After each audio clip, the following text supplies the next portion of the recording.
Hey everybody, welcome back to the cabin. It's New Year's Eve actually. It's December 31st, 2017. And been away for a few days, visiting family over the holidays, and just getting back up here. And it is cold. It's minus 20 Celsius, minus 30 Celsius with the wind chill, which is about minus 22 Fahrenheit. So very cold. Luckily not too much wind and the sun's shining, so that's helping a little bit. I'll just go over this quickly and then I'll show you what I was wearing earlier as I hiked in here and what I typically wear when I'm snowshoeing, and then what I have to put on once I stop. Alright, so when I'm on the go, actually this is too cold for this hat right now because my ears and my face are exposed. So let me put a hat on, typically what I'd be wearing right now though. So here's my radar cap from Tilley as well. It's 100% merino wool. Doubled up on the ears so that keeps my head warm. That's typically good enough for me, even in the coldest conditions when I stop, except if there's a wind. It's not dense enough to stop the wind from going through. Most important thing to do, you know, anytime really when you're in the outdoors, but it's particularly important in the winter, is to layer. Here's that part of the layering system. This one's made by Tilley. I mean, that's an ideal system to go down to any temperature. If you do that, then one of the thick wool toques. Again, that's almost as effective as the fur, but I do prefer the fur. Now the fur if it gets wet, mind you, it's not very good insulation, where the wool continues to keep you warm even if it gets wet, either through perspiration or if it warms up and you get some rain or melting snow on you. When it gets really cold out, like if I'm ice fishing, which I will be in the next couple of weeks, got the real rabbit fur in this hat. Been around for a long time. And you can't beat fur. I'm not going to get into the whole discussion about fur against synthetics. Obviously I'm not anti-fur. And I should be anti-synthetic if I was going to be anti-anything, because that is not sustainable and good for the environment. This is extremely warm. I mean, this is basically the Arctic hat. You're not good and cold wearing this thing. And a couple of different ways to wear it. Get overheated, or you want actually here, and you flip it up. So, extremely warm. In fact, maybe I'll keep that on because it's quite cold and it's getting a little bit colder still. Before I pull all the other layers out, I might as well talk about what I have on my core right now. So this is the Canada shirt by Fjallraven, and it's 100% wool as well. I do like to wear a wool sweater sometimes, and a lot of people do because it's a more complete system. It doesn't have air gaps, but like I said, I overheat so much when I'm active. I've been snowshoeing as low as about minus 42 Celsius plus wind chill, and I still find that this is more than enough. I have to strip basically down to this layer, and then as soon as I stop I have to put something warmer on. So I like the flexibility of this. I can open this up, let the heat escape when I stop, button it up a little bit. Underneath I've got an Icebreaker, 100% merino wool. This is a 200 weight. Again, I can't wear heavier weights, I just overheat too much. Above like minus 10 Celsius or so, I'll just wear the t-shirt, merino wool t-shirt underneath with the short sleeves instead of the long sleeve. And I find that warm enough. On my bottoms, I'm wearing Fjallraven Vidda Pro pants. It's G1000 material. It's a cotton blend, which I never typically wear cotton. I'd never wear it on my upper body or my head or hands. But when you wax them, they are quite warm and they're durable, extremely durable, and spark resistant as well. It's one of the problems with synthetics, is that they can tend to burn from sparks from the fire. And then underneath these, what I'm wearing is, again, 200 weight, 100% merino wool, long johns made by Icebreaker, so long underwear. Right now on my feet, what you see is these Baffin. They're rated down to like minus 70. I love these things. They're pack boots, so you can pull the liners out, dry them off when you're at camp. The leather uppers breathe well, they're watertight. These are my go-to boots for things like ice fishing, just anywhere where I'm going to be base camping, so I'm standing around a lot. People complain about their cold feet all the time, and they blame the boots, but rarely is it the actual boots that are causing the issue. If they're well made or it's a good brand, reputable brand, and they've been around a while. I mean, if they're rated to -70 and you say, well, I've been cold in -10, it's not because the boot doesn't have enough insulation or they're made poorly, it's because your feet sweat likely. So layering system on your feet's important. So I'll show you what I'm wearing on my feet right now. So look at the liner on that boot. Look how thick that is. I think that's the best liner on the market. I used to wear these when I was a tradesman long ago, and these are the only boots that really kept me warm. But on my foot, got smart wool socks. I also wear either Tilley or Darn Tough because I like the tighter weave on those two other brands.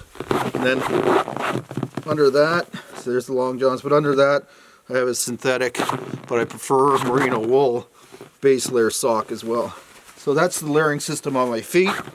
Again, those boots are not boots that I'd wear if I'm going to be active. For that, what I'll wear is these Cabelas. It's a light hunter or ultra light hunter.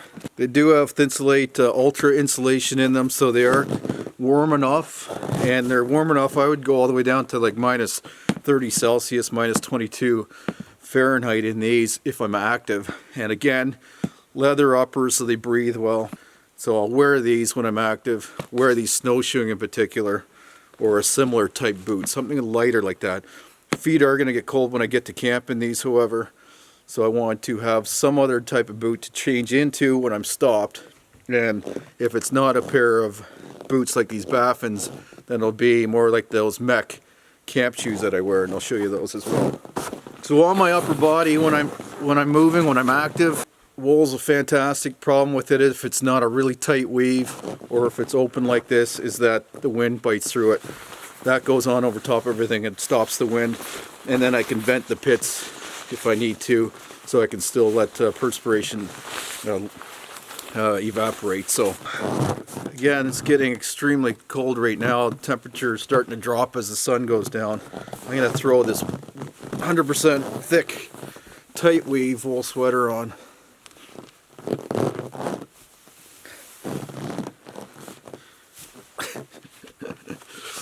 There's a system even when in really cold weather that if even with some wind, if I'm working up a sweat, it can actually evaporate through both these layers, well, 3 layers of wool, the under layer as well, the base layer.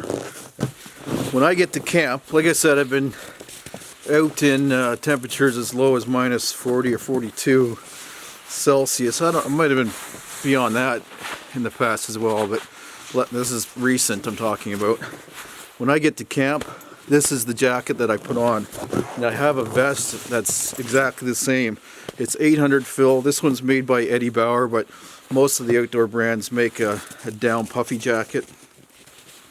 And this is incredibly warm. Like I said, I will wear basically just this over top of that Canada shirt or one sweater or something like that, and it keeps me warm.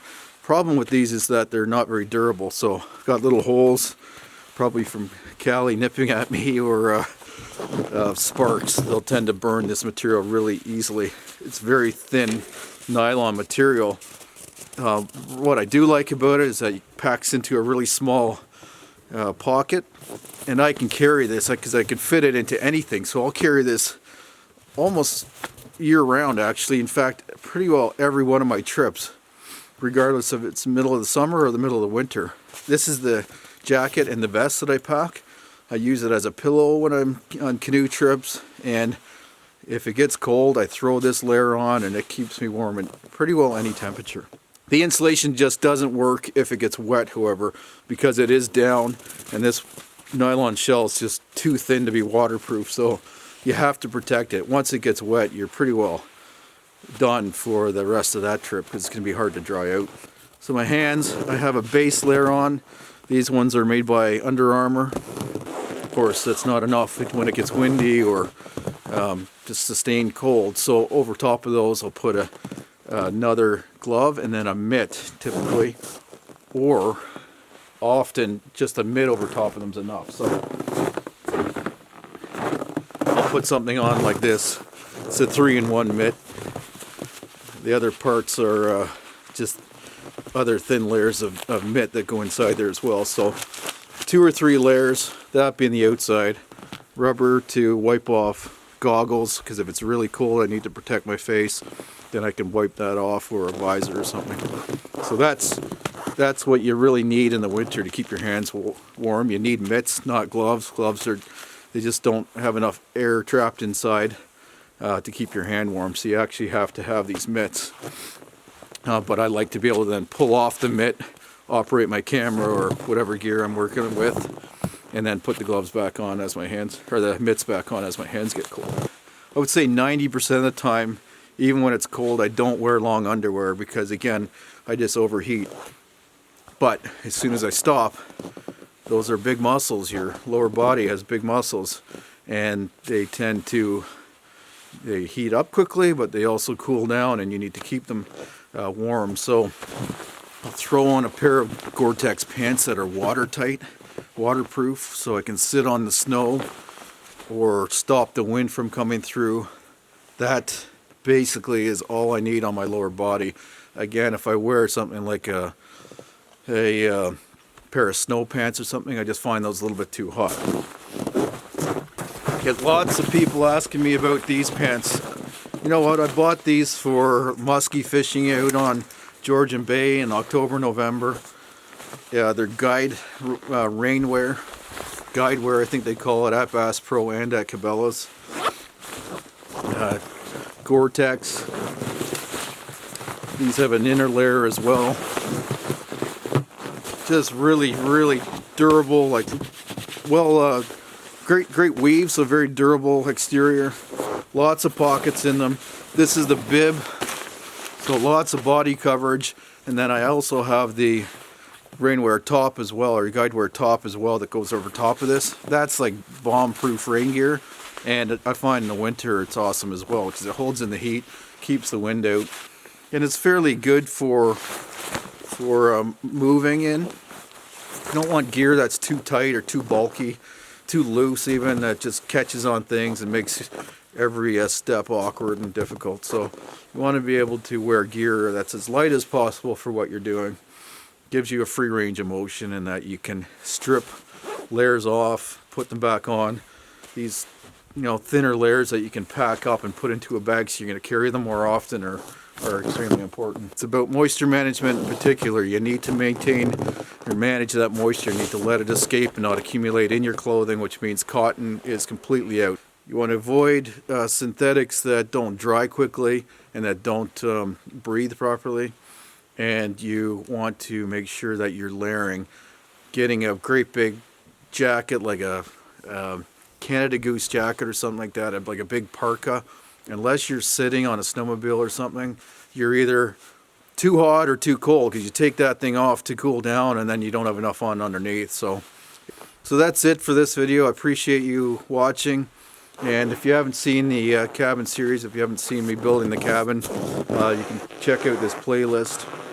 And I'm going to be doing a lot more up here over the course of the winter and in this coming year, 2018. Lots of exciting stuff up here.